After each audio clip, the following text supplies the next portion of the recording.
This is the Dzogchen Sunday Lama Jigme Gyatso of the Buddha Joy Meditation School.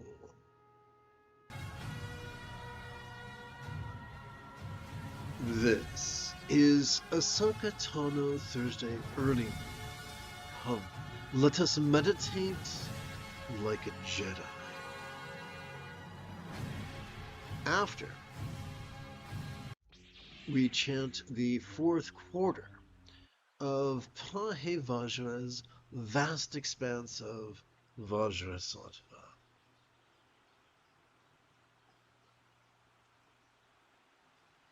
Let's see. Let's go over here.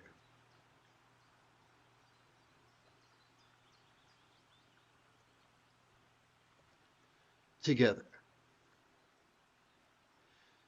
Pure pleasure arises spontaneously, solely, and exclusively as the pristine awareness of anti-yoga's noticing of mind's antics and relaxing into mind's non-graspable nature. In the power of pure presence that is Dzogchen's noticing and relaxing, reality cannot be found anywhere else. How could Mahasanti's noticing and relaxing be both easy and difficult? It is difficult to those ensnared by them. Rigid, fearful, superstitious, controlling, and elitist tendencies because it is so easy. The luminous mind of trick shows awareness and release is invisible and all-pervasive. It cannot be pointed out by name. It cannot even be shown by Vajrasattva. So, the message here is that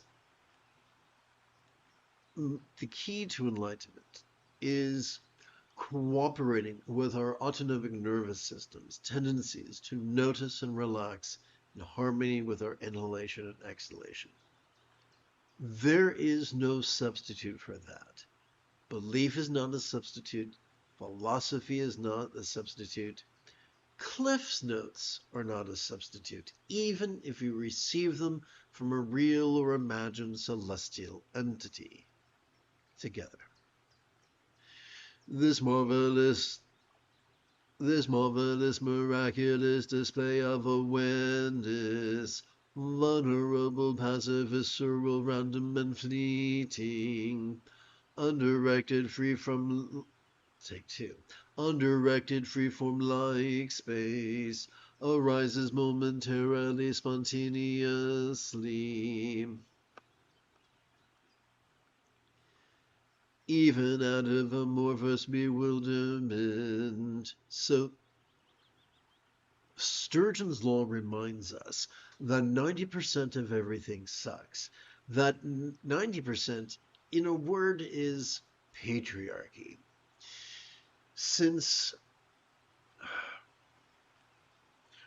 our Paleolithic ancestors enjoyed a form of proto-matriarchy, where individuals were rewarded for being flexible, loving, rational, laid-back, egalitarian, lucid, cooperative, and kind. However, since for about the last 13,000 years, humanity has been defined by a proto-patriarchy, wherein we are conditioned to be rigid, fearful, superstitious, controlling, elitist, cryptic, competitive, and cruel. That mindset has exerted its influence upon every facet of humanity, including those who are spiritual. Specifically, amongst those who are spiritual, we could think of 90% as being denizens, institutional Buddhism, and only about 10% really being practitioners of proto-Buddhism, the original stuff. In institutional Buddhism, it is plagued with duality. telling ourselves that we can only notice some things, but not other things, and we can only notice certain emotions or certain sensations. But in Proto-Buddhism, we're completely vulnerable to whatever occurs. Understanding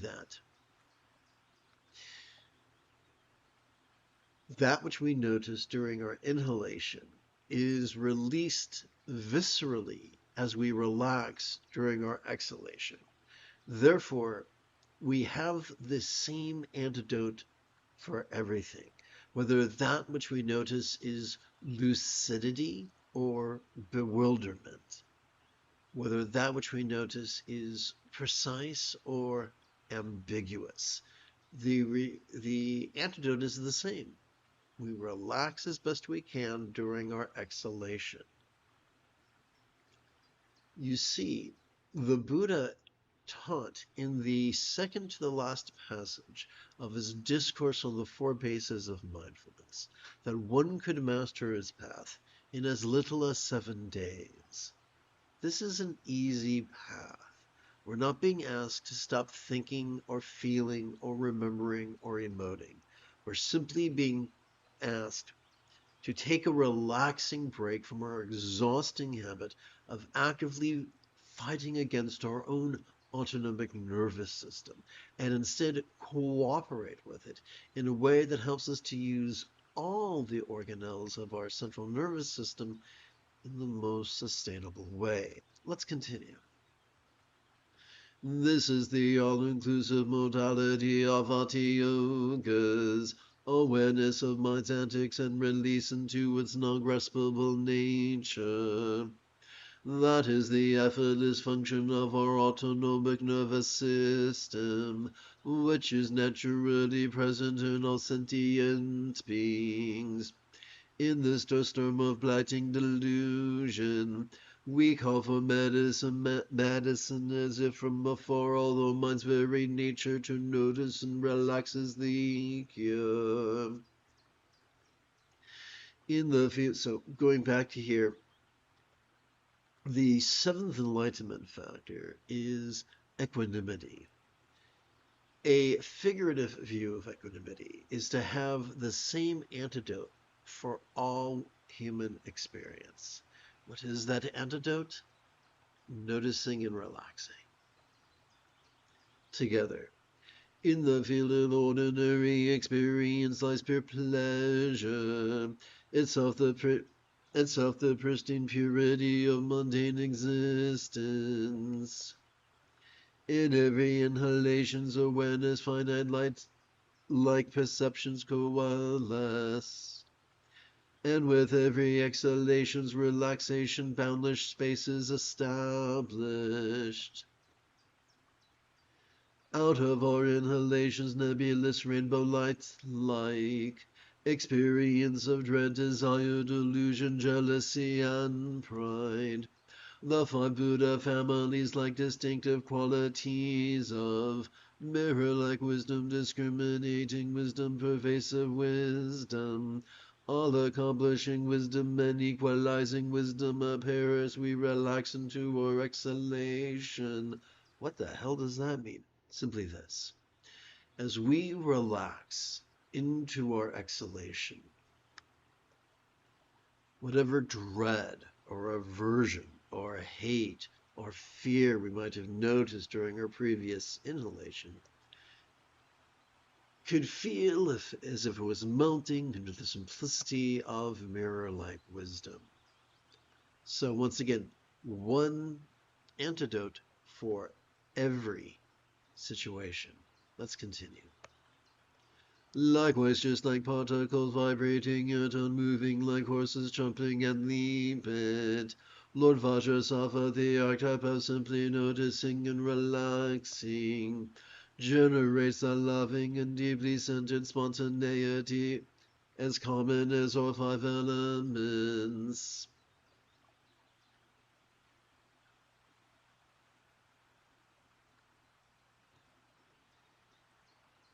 Labels such as past, present, and future are redundant. This is very important. In Buddhist mythology, there is a tale of two cousins, Gautama, who would become the Buddha, and his foolish cousin Devadatta, where the Buddha was, was flexible, loving, rational, laid-back, egalitarian, lucid, cooperative, and kind. His foolish cousin was rigid, fearful, superstitious, controlling, elitist, cryptic, competitive, and cruel. Unwittingly, most people follow in the footsteps of Devadatta. These are the people who would substitute concentration for mindfulness and tell us we must focus on right here and right now. And if our mind moves, we have to pull it back. Well, that's indulging our controlling tendencies. That's indulging our rigid tendencies. In the present moment, we can spontaneously notice the past. In the present moment, we could spontaneously anticipate a future. As long as we are vulnerable to the present moment experience, as we breathe in and relax as best we can, as we breathe out, we're doing fine. All is well. From the top, labels such as past, present, and future are redundant, for viscerally comprehending the unborn and unceasing is to know the sublime unity of time. So unborn and unceasing is a metaphor for non-graspability. As we relax into our exhalation, whatever birth we noticed during our previous inhalation could fleetingly feel a trifle unborn. As we relax into our exhalation, whatever impermanence we might have noticed during our previous inhalation could fleetingly feel unceasing. So this is just another way of restating the old aphorism, everything is empty, even emptiness itself. Let's continue. Let us review the folly of Mahayoga's ritualistic offerings and dedications of merit and indulgence of our controlling tendencies. In sameness magic's temporal creation is impossible. In oneness dedication of space is superfluous.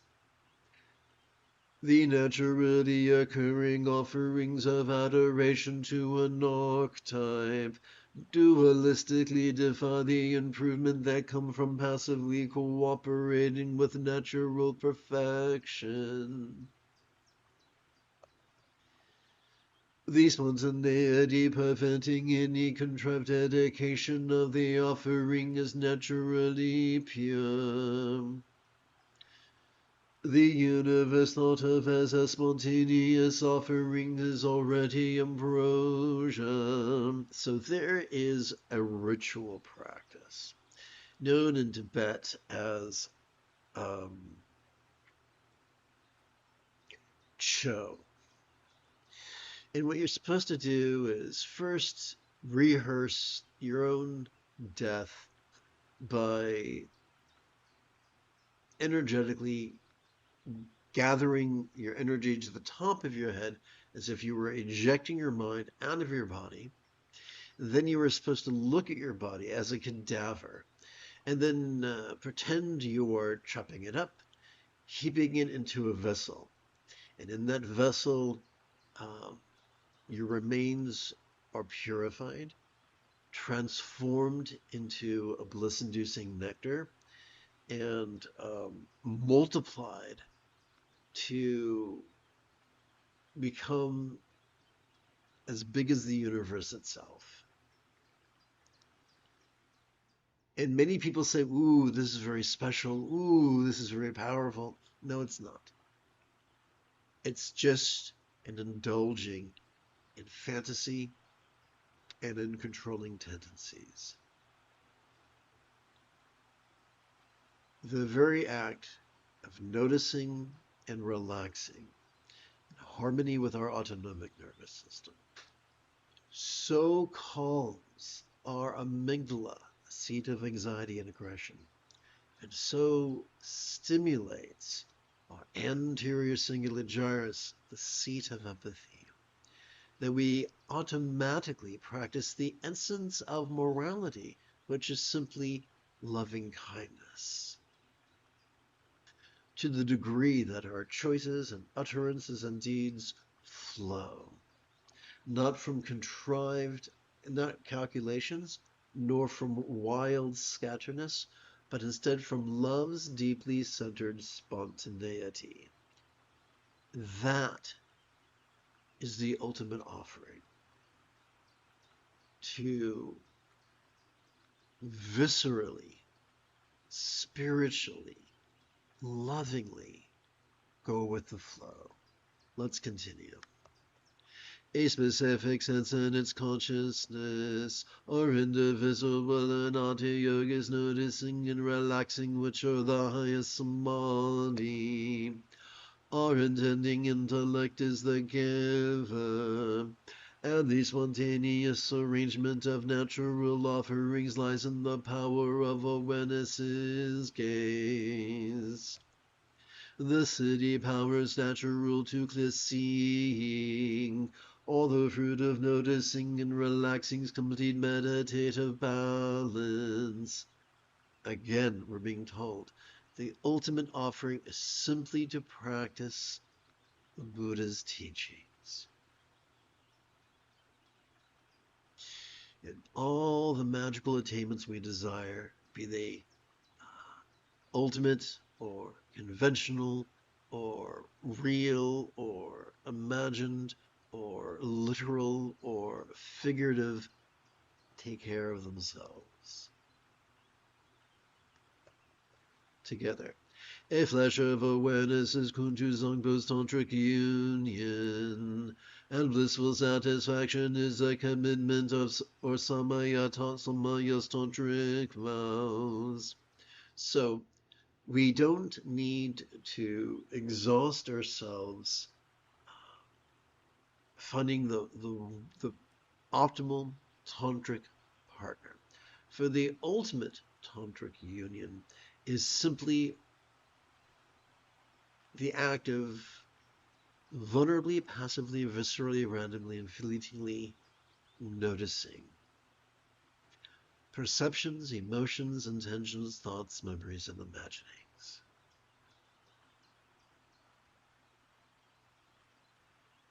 The ultimate satisfaction is simply found by relaxing in harmony with our exhalation. Thus helping us to fleetingly let go, at least a little bit, at least for a moment, until our next inhalation and the cycle begins afresh. Doing so is the essence of all morality, where the acolytes of Devadatta are very excited about keeping hundreds of vows neurotically and self-righteously. The acolytes of Gautama, Shakyamuni, the Buddha, understand the essence of all morality flows from the highest love, which is the spontaneous and uncontrived byproduct of simply noticing and relaxing. Let's continue. Well, to recapture the momentum, let's return to the topic. A flash of awareness is Kuntu Zangpo Yabum's tantric union, and blissful satisfaction is the commitment or Samaya's tantric vows. Moving in the dance of love's deeply centered, spontaneous, skillful means.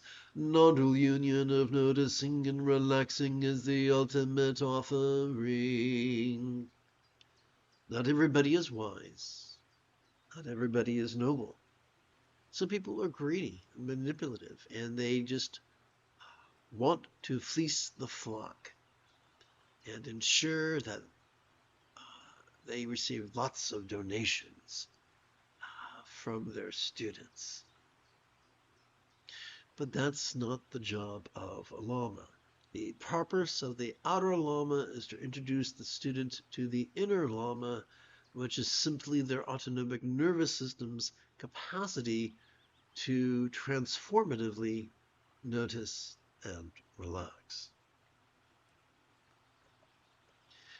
Detached generosity is the Dharma formal grain offering, and non-action of love-centered spontaneity instantly consummates a ritual. One moment.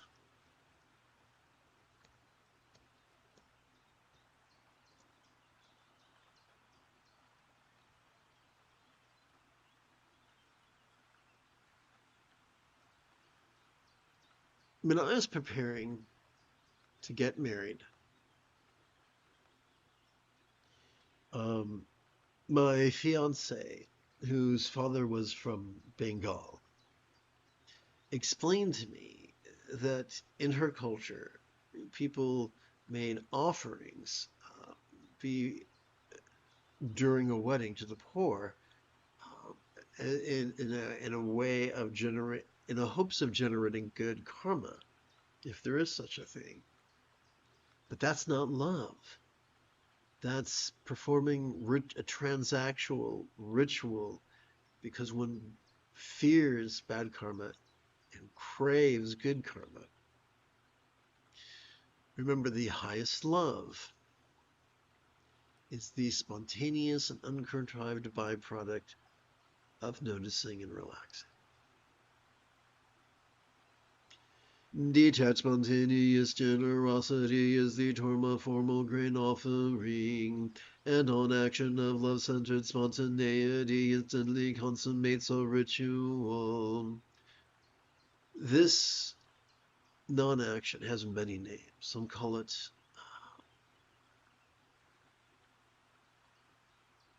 right effort. Some people call it effortless effort. Some people call it wu wei. Some people call it doing without doing. Some people call it going with the flow. Some people call it being in the zone. Some people call it expedient means. Together.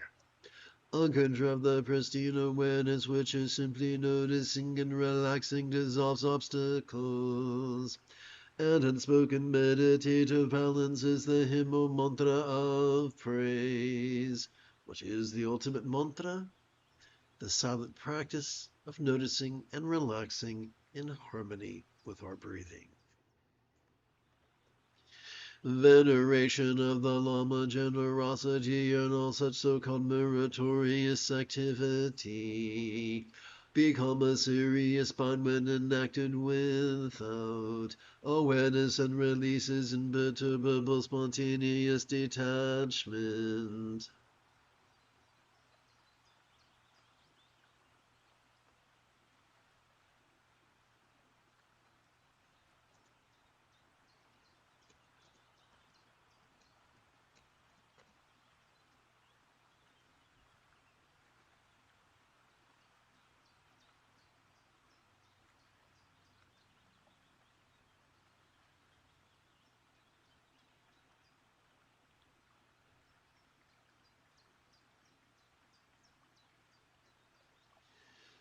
Concerning this very transmission, if it is contrived, it becomes an obscuring veil.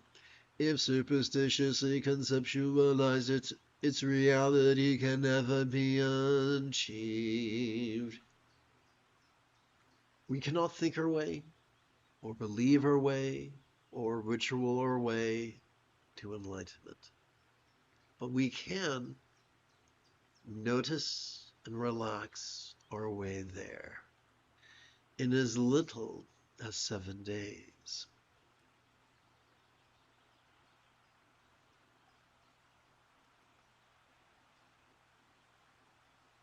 So, having completed our opening recitation, this is the optimal opportunity for you to type whatever specific questions you have about Buddhist philosophy or meditation in the chat window.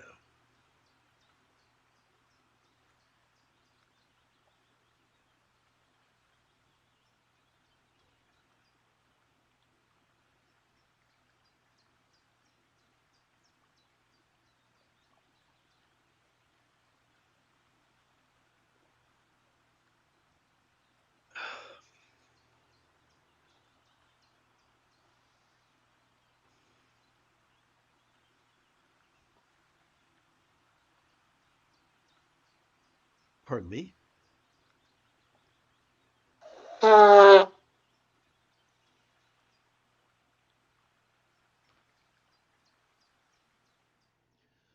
For the remainder of this morning's live stream, for the next 25 minutes or so,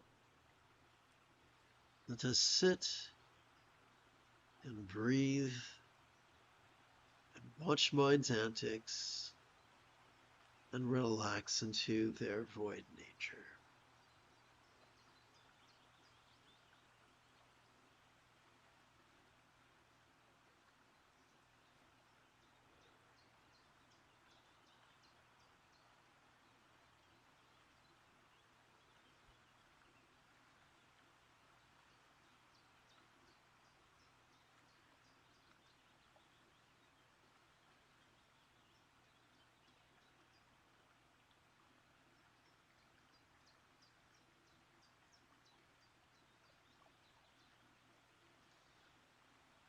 In the 80s, I intersected the orbit of many individuals who were enthusiastic acolytes of self-help teachers who swore up and down the key to happiness and fulfillment was being manipulative, manipulating ourselves and manipulating others. And that teacher who taught that sure had a lot of money. So he did get some results that he was after. But according to many wisdom traditions, that is not the path of peace or fulfillment or love. Better to live humbly with peace than in a grandiose manner with contrivance.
You have taken your first step into a much larger world. If you feel that I have earned it, you could give this live stream a thumbs up. You could even help support this channel. For Meditate Like a Jedi is made possible thanks to the generosity of viewers just like you.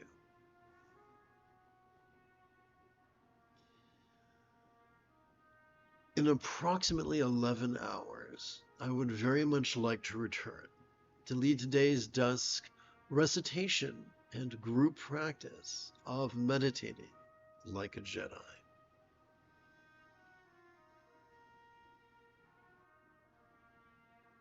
And if you are as geeky as me, may the Force be with you always.